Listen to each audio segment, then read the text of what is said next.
Welcome back to A Life in Delusion. My name is Q. Here on this channel, we're talking about leveling up, self-development, creating, curating your best life. Thank you for joining me.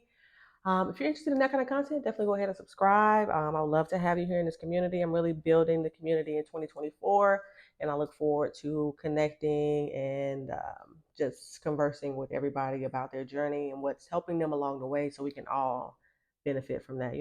So today's topic, we're talking about healing. I know a lot of people are on a healing journey now. I feel like the energy of the world and our collective consciousness is just bringing that forward and inspiring everybody to heal from things that they've endured in past traumas and poor emotions and just all of those things that aren't helping us in the grand scheme of things. So we're talking about healing and how it's holding you back today. We know what healing means, but what is it holding you back from?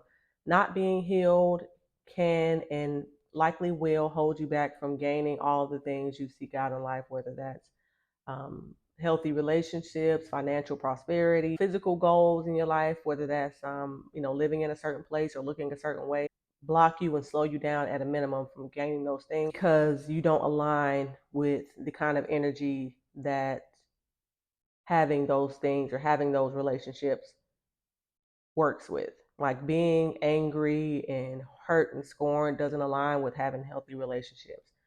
Those two don't go together. And when you meet people who have healed and you're still, dealing with the turmoil and the chaos of being unhealed, it's not going to be a match. So you're not going to be able to hold on to those relationships. If you have trauma and like scarcity mindset around money, and you are hoping and trying to manifest an abundance of money and financial stability in your life, but you are still feeling like money is a finite resource, or you can only have so much, or you only deserve so much, you won't be aligned with that. So you may get it, or you may be able to manifest it, in increments or one-time kind of transactions, but you won't be able to hold on to it because you don't internally believe you deserve it or you're supposed to have it.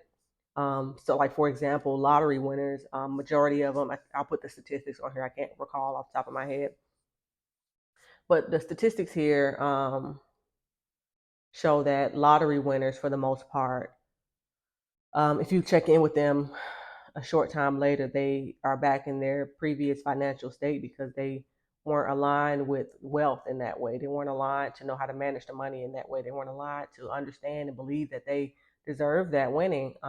So they don't and aren't able to hold on to it. Another example is if you're currently living paycheck to paycheck, you might not be in alignment to receive a large lump sum because you aren't managing, the amount you have in the moment. You aren't aligned with managing a small sum of money. So what would you do with a large sum of money? Sometimes people think if I had more money, I would be able to do this and I would know how to manage. Record shows, no, you wouldn't, because if things tend to scale up, not scale down. If you can't manage $50,000, you likely won't be able to manage 5 million because it's kind of putting the cart before the horse, or learning how to running before you walk.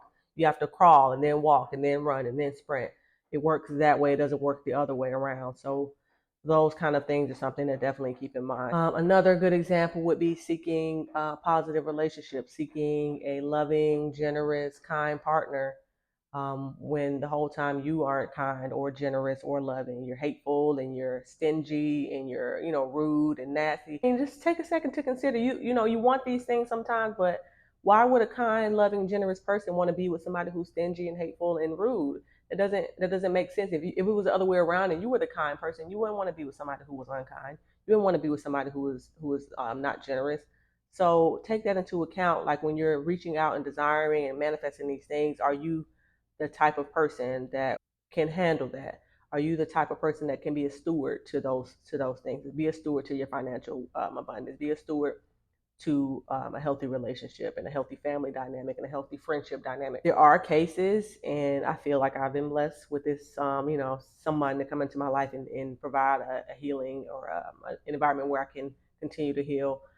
Sometimes you will be blessed with circumstances or people in your life that will facilitate that, but you have to be ready and you have to be willing to participate. Nobody can heal for you. Nobody can force you to heal. You have to be open to the opportunity, and if you're lucky, you will be blessed, and the opportunity will become available to you to heal in the environment and in circumstances and in community where you have support to do that. Doing it alone can be stressful and isolating and not feel the best. And sometimes certain people need to be in community to heal properly in some steps along the way. So keep an open mind. If you're someone who's been drawn to this video, you're definitely of the mindset and of an open mind to understand these concepts and these ideas of healing and growing to be your best self. So I want that for all of you, to be open and to be receptive to the healing energy and the growth and opportunities that come from really working on yourself and putting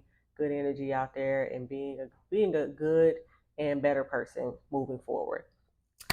So that'll wrap up this piece of content. I hope you enjoyed it. I hope you gained something from it. Leave a comment below and let me know if you are the type of person that heals better in community or heals better in isolation, or it's a combination of the two. Me personally, I did a lot of my healing individually, and now I'm moving into more of a community-based healing. So they both definitely have their benefits. But let me know what works for you or what's working for you right now. I hope you enjoyed this video. Go ahead and like and subscribe if you want to join. I'm dropping videos twice a week, Monday and Sunday. No, I'm sorry, Wednesday and Sunday. So that'll do it. Thank you for joining me, and I'll see you in the next one. Bye.